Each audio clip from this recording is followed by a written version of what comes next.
In my life, I've met many political leaders, many people in public service. And I met someone a couple of years ago that I was extremely impressed by. A former businessman who seems to have his finger and his eye on the pulse of how to keep the business operating. I've had more discussions with him about economic problems, theoretical problems. Truly what I believe is one of the brightest people I've ever met. I do believe if he ever wanted to run for higher office, that may happen. It takes my great pleasure to introduce Tom Cilmi.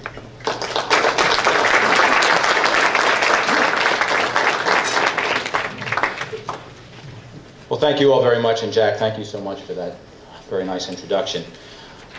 This is my first time here. I appreciate the invitation. Terry, thank you. To the Board of Directors of the HIA-LI, thank you very much for your invitation, and thank you all for being here with us this morning.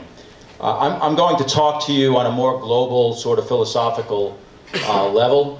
My colleague, John Kennedy, did a very good job of talking about some of the specifics here in Suffolk County, and I'm sure as we go on with our panel discussion, we'll get into more of the weeds. But I wanted to give you a little bit of a background of myself so that you know where I'm coming from. This is my first time here.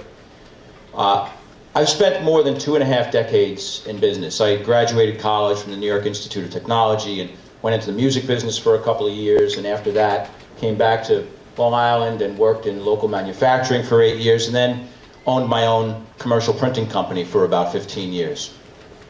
So it should be no surprise that I spent my first campaign in 2009 and my time in the legislature since thinking about and talking about and working on ways that we can make Suffolk County more business friendly.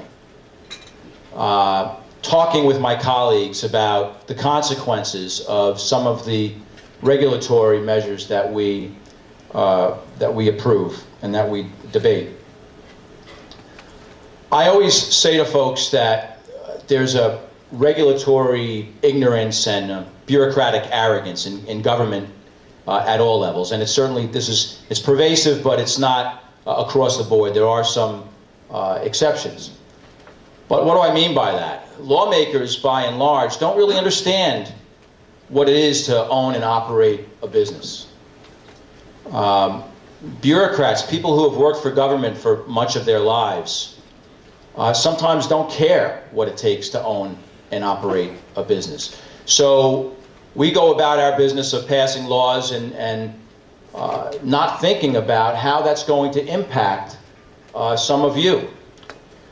We recently, for example, passed a law banning the use of a chemical called, or sales receipts that you would get typically out of a gasoline pump or out of an ATM machine. A thermal paper that uses a chemical called BPA in the manufacture of that chemical. And we went ahead and we voted on this bill, and it was almost a unanimous vote. I was the one no vote. But you know, I don't think anybody really thought about the business somewhere in the country that employs a couple of hundred people that manufactures these sales receipts. During the conversation, one of our colleagues sort of mused about a world without paper receipts. And I had to remind that person that there are 700,000 people working in this country in the paper and pulp industry. So there are consequences to our actions. So that's what I mean by a regulatory ignorance. Bureaucratic arrogance, you know, people in government do their jobs. They're told by policymakers how to do them. And by God, sometimes the attitude is not, how can we help the business owner succeed? It's, how can we get them? We got to get them while we can. And there's example after example after example of how that happens. I have a saying, the best way for government to create jobs is to stop preventing them. And I think that's something that's something certainly that I think about all the time, and something that I think we should all think about. The results of what we do are obvious to all of you as business owners, and they're obvious to me. but unfortunately and apparently they're not so obvious to others. And we see it at the national level as well. We just went through this whole fiscal cliff thing. Folks, we're $16 trillion in debt in this country. We're racking up $1 trillion deficit every single year. The fiscal cliff discussions were important, certainly, to our local economy, to our national economy. But we have to come to grips with some significant problems. We have this, we go about our business locally here, and somehow we're convinced that everything's going to be okay, and we deal with the fiscal cliff issues, and somehow we're convinced by our politicians that, we're doing better and everything's going to be okay. But as I said, there's an ignorance that exists that really has to be addressed. I'm an optimistic guy, believe it or not. I may not sound it this morning, but I'm a cheerful, optimistic guy. I was at a meeting yesterday morning with a group of folks that the Long Island Business News put together.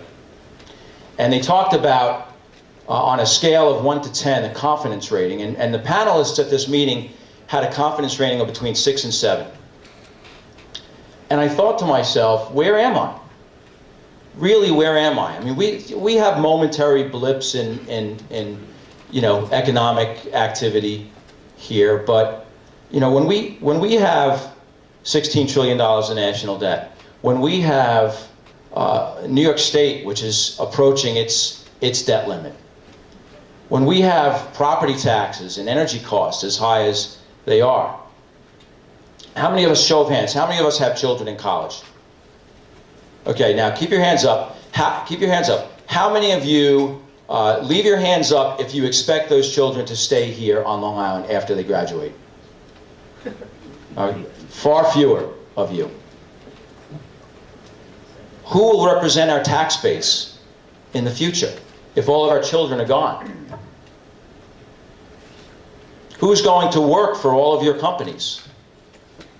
And then, one of the problems that we talk about in business these days is not having a skilled workforce. And we're working on this. Accelerate Long Island is an interesting project. All of us are working on these things. But there's an urgency, I think, that is really lacking. So my message to you this morning is one of encouragement. As owners of businesses, as employees of businesses, all of you have to get to know your elected officials. Whenever I'm in a room of folks, I always ask, at your residences, don't be shy here, but raise your hands if you know who your county legislator is.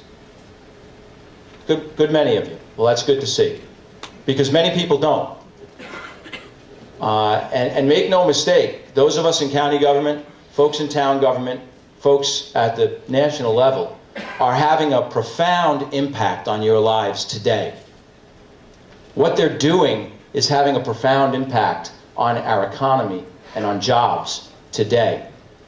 And what they're not doing will have a profound impact on our economy in the future. As our children leave, not only is our economy impacted, but the family structure is impacted, which has far-reaching social consequences as well. So please, each of you as business owners, engage yourselves with your elected officials. Call your town supervisors. Call your county legislators. Speak to your congressmen. Write letters, emails, phone calls. Visit their offices. Ask them what they're doing. And if we do that, and if we encourage our employees to do that, then we'll all be better off in the future, and I'll be a little more optimistic next year. So thank you very much again for the opportunity. I look forward to the discussion.